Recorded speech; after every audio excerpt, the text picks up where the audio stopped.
മുസ്ലിം league പറഞ്ഞാലതു വാക്ക്, നിങ്ങൾ വയനാട്ടിലേക്കൊന്ന് നോക്ക്.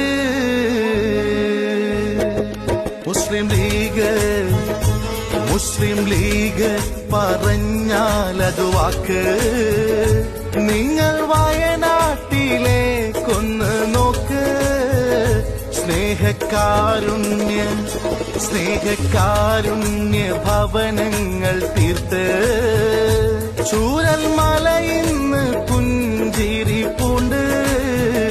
മുസ്ലിം league പറഞ്ഞാലതു വാക്ക്, നിങ്ങൾ വയനാട്ടിലേക്കൊന്ന്